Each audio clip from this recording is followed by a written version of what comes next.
सबसे पहले मैं मुफ्ती सैयद ज़ियाउद्दीन नक्शबंदी साहब आपका खैर मकदम करता हूं और मेरा पहला सवाल यह है कि लॉकडाउन के चलते लोग किस तरह से ईद की नमाज अदा करें।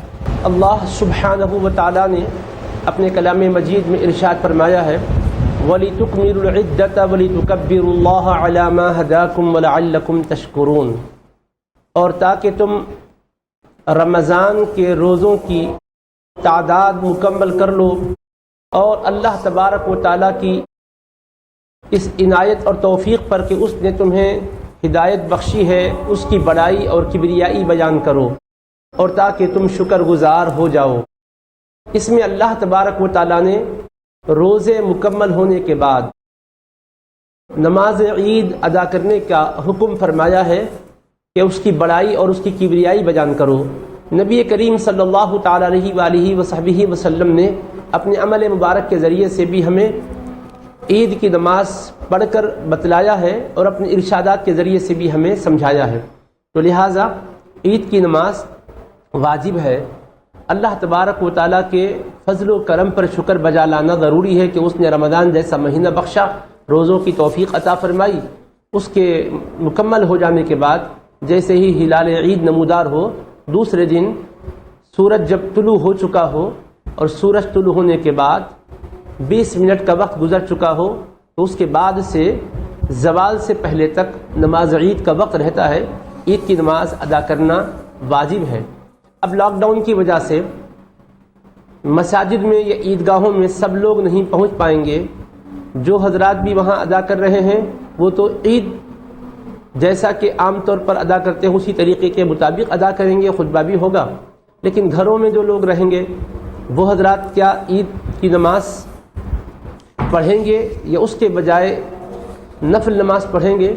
इसमें इमाम आज़म अबू हनीफा रहमहुल्लाह की जो तहक़ीक़ है उसमें यह है कि कोई बंदा अगर ईद की नमाज में शरीक न हो सके, उससे ईद फौत हो जाए, तो उसके लिए ये बतलाया है कि 4 रकात वो चाश की नमाज की तरह नफल नमाज पढ़े।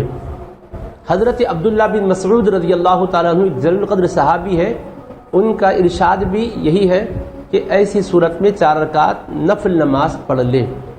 ये उन लोगों के लिए है जिनकी ईद की नमाज फौत हो गई। ईद की नमाज हो रही थी लेकिन किसी वजह से वो ताख़िर से पहुँचे, नमाज उनको नहीं मिल सकी। तन्हा हो तो फिर वो 4 रकात नफल पढ़ लेगा। अगर तन्हा नहीं है, एक से ज़ायद लोग हैं, किसी और जगह अगर उनको ईद की नमाज मिल सकती है तो वो वहाँ पढ़ेंगे, और अगर वैसा नहीं है तो किसी और मकाम पर वो लोग जमात करके नमाज पढ़ लेंगे। ये मसला है। अब रह गया यहाँ पर ईद की नमाज फौत होने का जो मामला है, जमात में जाने से हम रुक रहे हैं तो वजह यह है कि पाबंदी की वजह से रुक रहे हैं, वरना हर कोई जाने के लिए तैयार ही है। कोई मिस नहीं कर रहा है ईद की नमाज को, बल्कि ये लॉकडाउन की वजह से जो पाबंदी है इस वजह से नहीं जा पा रहा है। तो वैसी सूरत में घरों में तन्हा होने की सूरत में क्या करें और एक से ज़्यादा अफराद होने की सूरत में क्या करें, इसको समझ लीजिए। इसमें हमारे फुक़हा ने 2 नुक़्ता नज़र बयान किए हैं। एक नुक़्ता नज़र तो ये है कि ऐसी सूरत में जैसा किसी की ईद की नमाज जमात फौत हो जाती है तो फरमाया गया था कि वो 4 रकात चाश की तरह नफल पढ़ ले। तो अब ये हजरात जो लॉकडाउन की वजह से घर में हैं, ये भी उसी के मुताबिक कि ईद की नमाज जैसा जिसकी फौत हो जाती है तो 4 रकात पढ़ना था, ऐसा ही ये भी घर के अंदर एक हों या एक से ज़ायद हों, 4 रकात चाश की नमाज की तरह नफल पढ़ लेंगे। ये एक नुक़्ता नज़र है। दूसरा नुक़्ता नज़र ये है कि ये ईद की जमात में शिरकत नहीं करने की वजह से, ईद फौत होने की वजह से था कि 4 रकात नफल पढ़ लें, लेकिन अब तो बाकायदा फौत नहीं हो रही है बल्कि हम जा नहीं पा रहे हैं, हम जाने की ख्वाहिश रखकर भी नहीं जा पा रहे हैं। ऐसी सूरत में हम क्या करें? तो इसमें दूसरा नुक़्ता नज़र ये है कि अगर घर के अंदर बाहर के हिस्सों में, वरांडों में या ऐसे हिस्से में जहाँ पर कोई आना चाहे तो आ सकता है, कोई रोक नहीं है, तो वहाँ पर ईद की नमाज भी वो कायम कर सकते हैं। ये भी एक नुक़्ता नज़र है, खुतबा पढ़ लें उसके बाद। लेकिन पहला नुक़्ता नज़र ये है कि हर एक के पास ये सहूलतें तो मुयस्सर नहीं आएगी। हो सकता है कि इसकी वजह से कोई कानूनी मसाइल से 2-4 होना पड़े। तो ऐसी सूरत में यह है कि 4 रकात वो चाश की नमाज की तरह नफल नमाज पढ़े।